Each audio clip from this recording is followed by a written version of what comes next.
So we're going to do a little bit different. So what I need you guys to do is grab a light dumbbell. If you guys don't have a light dumbbell, that's okay. You could grab like a can of soup or something with just a little bit of weight to it. If you don't have anything to put in your hands, that's totally fine. We're going to work through some shoulder pendulums today. So to get the shoulders nice and warmed up, we're going to go through 3 little patterns with each arm, okay? And focusing on getting our shoulder blade to start to move and getting our shoulder warmed up a little bit differently than we've done, okay? So what we're going to do is we're going to start in a split stance. My right foot in front, weights in my right hand. I'm going to give you guys a little side view so you can see it. What we're going to do is a nice little dip, so a pre-swing back. And then as I drive up overhead, what I'm going to do is I'm going to squeeze my butt and drive my hips forward, let my shoulder blade drop into my back pocket, and then just control the end range of that weight. So it's going to be a swing to a drive.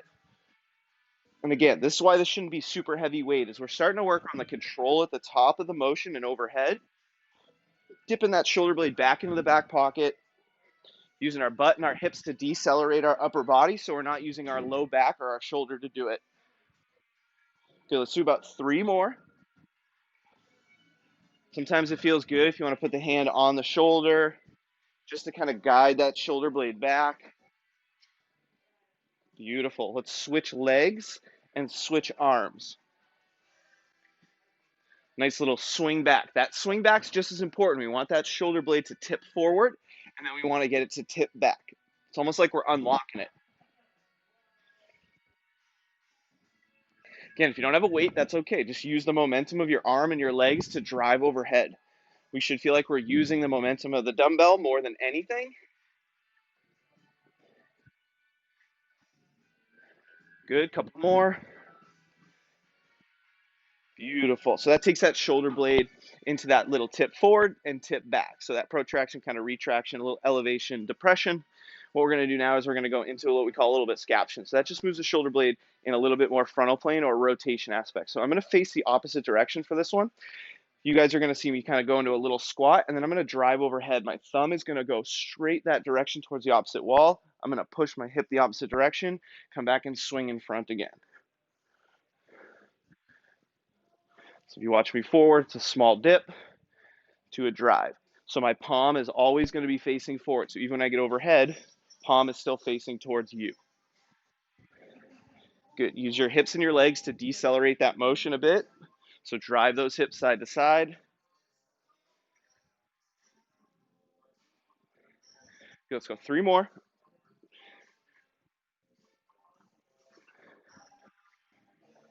Beautiful. Let's try the other side. Again, shoulders, just kind of roll them out a little bit. Palm's going to stay forward, so thumb out, palm towards you. Nice little pre-swing in front.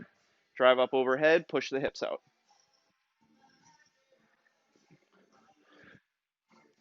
Good. Try not to be too wide in your stance here. Otherwise, my back leg or my stance leg might slow down or eliminate my ability to get into that stretch. So narrow position is always going to help.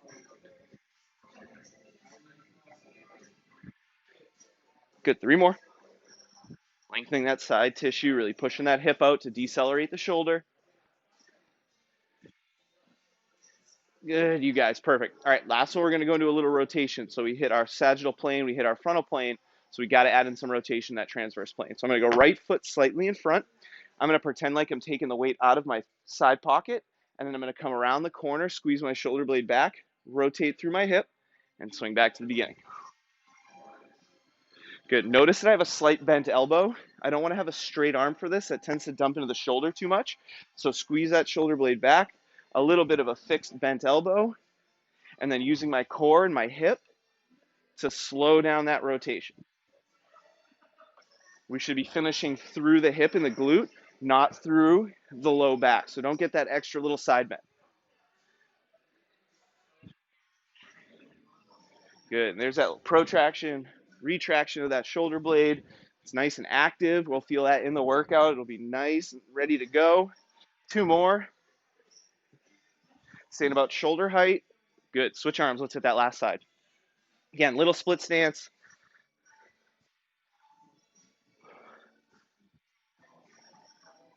Chest up. Good rotation through. Little fixed elbow. You can even lock your eyes forward. Just keep them straight ahead. Get some more rotation at the neck relative to the hip. 2 more.